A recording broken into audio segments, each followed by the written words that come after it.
जी पहले हाँ, मैं आप ही बोलेंगे। पहले बैठ जाएंगे सारे लोग बैठ जाइए। जी, सारे लोग बैठ जाइए, फिर आइए। जी, आइए, बताइए। प्रतीक भाई, यहाँ पर बड़ी लंबी लंबी घोटालों की बात करी, लेकिन घोटालेबाजों को भूल गई। महाराष्ट्र के अंदर जो घोटालेबाज थे, जिन्होंने अपनी पार्टी के अंदर चक्की पीसिंग था, उनको इन्होंने जो है उप मुख्यमंत्री बना दिया, फिर मुख्यमंत्री बना दिया, फिर हेमंता विश्व शर्मा को भूल गई। भारतीय जनता पार्टी के चीफ मिनिस्टर, कितने करोड़ का भी उनके ऊपर आरोप लगा। अब मध्य प्रदेश के अंदर जो व्यापम घोटाला है, उसके ऊपर भी थोड़ी सी चर्चा कर लीजिए। विपक्ष का ही घोटाला नजर आता है, और विपक्ष के जितने भी घोटालेबाज थे, उन सबको वॉशिंग मशीन में डाल करके पाउडर ये फ्री में देने लगे हैं कि जी मैं एक छोटी बात है सर से मैं पूछना चाहता हूं कि माननीय राजीव गांधी जी, तत्कालीन प्रधानमंत्री जी ने कहा था कि हम 1 रुपया अगर यहां से भारत की सरकार से भेजते हैं तो वह जिस जरूरतमंद लोगों तक पहुंचते पहुंचते 15% हो जाता है। सिर्फ एक बात, छोटी बात पूछनी है कि उस समय ये जो पैसे बीच में चले जाते थे, वे घोटालेबाज कौन थे? वह सरकार में बैठे हुए लोग थे, या आम पब्लिक था, या कौन लोग थे?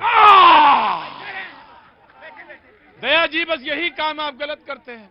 वक्त पे सही सवाल पूछ बैठते हैं। आपको ऐसा कतई नहीं करना चाहिए। बैठे ही बैठे बहुत सारा चीजें सोचना चाहिए। जी, ये गलत बात करते हैं आप। जी, मैं आया जवाब देना चाहते हैं? दे देंगे जवाब। देखिए, राजीव गांधी जी ने जो बात कही थी ना, वो बात कहने के लिए आपका दिल साफ और शुद्ध होना चाहिए। राजीव गांधी जी ने एक्सेप्ट किया कि करप्शन है और उसको हम मानते हैं, इसको दुरुस्त करेंगे। बात ये होती है कि आज नरेंद्र मोदी जी क्या कहते हैं पढ़े लिखे शहरी लोगों को। ये क्या हो रहा है?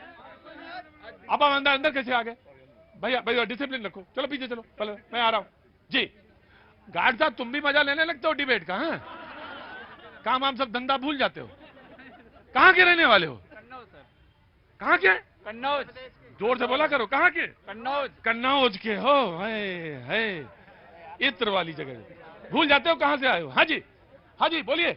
जी, किसी ने कहा था नेता पढ़ा लिखा होना चाहिए, नौकरी चली गई थी। लेकिन आज बात नरेंद्र मोदी जी की करिए। वर्तमान में जो कहते हैं, भाषण देते हैं, मंच से 41 बार कांग्रेस का नाम लेते हैं और कहते हैं अर्बन नक्सल। आप शहर में रहते हैं, आप अर्बन के लोग हैं, तो आप नक्सली हैं क्या? ये देश पूछता है अर्बन नक्सल कौन है मोदी जी? आपने तो स्मार्ट सिटी बताने की बात करी थी। अर्बन नक्सल कौन है? अर्बन नक्सल वो है जो बैठिए। दीपक जी, अर्बन नक्सल राहुल गांधी को भी समझा दीजिए। वो है जो भारत के टुकड़े टुकड़े की मंशा रखता है। वो है जो जेएनयू में जो आपके सीडब्ल्यूसी का मेंबर कन्हैया कुमार है, वो जेएनयू में भारत तेरी बर्बादी के टुकड़े हो गए, उसका मंजर देखेंगे। और इंशाअल्लाह के नारे लगाने वाले आपके गले में जो बैठे हैं, वो अर्बन नक्सल हैं। और ये नक्सल नहीं है प्रतीक जी, ये माओवादी है। माओवादी, इनकी विचार माओवादियों का विचार है और इनके गले में वो हार की तरह पड़े हैं। जी मैं आ रहा हूं। एक सूचना आम आदमी पार्टी, देखिए, एक सूचना देनी थी। आपके शो के बाहर जो आईआईटी और एम्स बने हुए हैं, उसमें एक बुलेट ट्रेन खड़ी है, किसी से 15 लाख रुपए रखे हुए हैं, क्योंकि सरकारी नौकरी देने वाले टेंशन में आ गए कि किसको नौकरी दें। जिसकी बुलेट ट्रेन हो, उसे एक बार हटा लीजिए। दूसरी बात, देखिए, 9 साल के बाद, मैं ये बात तो, कोई भी छात्र होता है, वो पूरी साल पढ़ाई करता है, कहता है मेरे एग्जाम लो, बताओ मैं कितना होशियार हूं। लेकिन केंद्र सरकार के पास आज देखिए 9 साल के बाद कोई जवाब नहीं। मैं चैलेंज करता हूं पूंजीपति की सरकार को कि 9 साल के बाद आप मुद्दों पर चुनाव लड़के दिखाओ। ये आपने हिंदू मुस्लिम ये तामझाम बहुत देख लिया, जनता परेशान हो गई। अब मुद्दों पर लोग चुनाव लड़ना चाहते हैं। कब बनाओगे अस्पताल, कब बनाओगे स्कूल, कब दोगे बिजली पानी, कब दोगे रोजगार, कब देश की अर्थव्यवस्था मजबूत करोगे? आ गया प्रतीक जी। मैं आज आपसे एक सवाल पूछना चाहता हूं, एक सवाल जरूर पूछना चाहता हूं, और वो सवाल ये, जैसे आप कहते हैं कि हिंदू मुसलमान बिल्कुल नहीं होना चाहिए, सख्त खिलाफ, बिल्कुल सख्त खिलाफ, इस पर बात होनी ही नहीं चाहिए। लेकिन मैं आपसे ये भी पूछना चाहता हूं, जाति पर चुनाव हो या ना हो, ये मैं जानना चाहता हूं आपसे। जरा एक बार नजरिया साफ कर दीजिए कि जाति व्यवस्था पर या जाति पर चुनाव लड़े जाएं या न लड़े जाएं।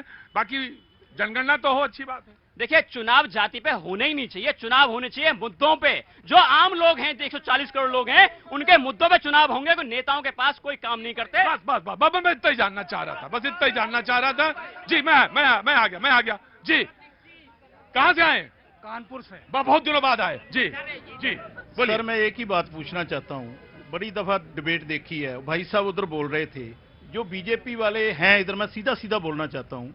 ये आदमी की जितनी भी डिबेट है, जितनी देर ये राहुल गांधी की माला नहीं फेरते बगैर कुछ बोले हुए, मुझे समझ नहीं आ रही।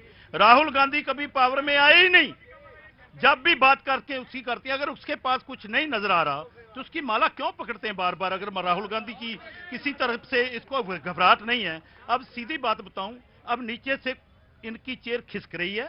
अच्छा, राहुल गांधी के खिलाफ जितना भी बोलेंगे उससे ज्यादा बार आएंगे, और जितनी जोर से द्वार में गेंद लगाएंगे डबल बैक बजेगी। जितनी जोर से गेंद आप दबाएंगे, पेट नहीं दबाना है। कहां से आना हुआ? पहाड़गंज से। बहुत दूर से आए हैं। पहाड़गंज, पहाड़ ये दिल्ली वाला? हाँ, दिल्ली वाला पास में ही है। पास में? नहीं, यहाँ पे जो आता है कहता है बहुत दूर से आए हैं। पास में आए। क्या काम करते हैं बाबूजी? मैं आर्टिस्ट हूँ। आर्टिस्ट हैं? किस तरह के आर्टिस्ट हैं? पेंटिंग बनाते हैं। पेंटिंग बनाते हैं। तो वॉल पेंटिंग बनाते हैं या? वॉल पेंटिंग, सारी पेंटिंग बना लेता हूँ मैं, हर सारी पेंटिंग बना लेते हैं। अच्छा, तो बहुत अच्छा। कभी किसी दिन कला का कुछ अवसर मिले यहाँ पे देखने का? तो आता हूँ, आपके लिए आता हूँ, कुर्सी लेकर ही आता हूँ। कुर्सी लेके आते हैं बैठने के लिए। अच्छा, तो किसी दिन बनाइए, कोई पेंटिंग बनाइए। ठीक है, किसकी बनाना चाहते हैं? जिसकी भी आपको होगे बना के दिखा देंगे। वैसे तो यहाँ सब बड़े बड़े सुंदर सुंदर लोग हैं, लेकिन किसी का भी बना सकते हैं। ठीक है। मन किसका करता बनाने का? मन तो करता है जी, सच्चाई जो है हटा लिया मैंने माइक फट से। कह रहा मन तो ये करता है कि सच्चाई की तस्वीर बना दे। अरे जिस दिन सच्चाई की तस्वीर बना दी हुजूर आली, सबके सब नंगे नजर आएंगे। इसलिए सच्चाई की तस्वीर कभी ना बनाना।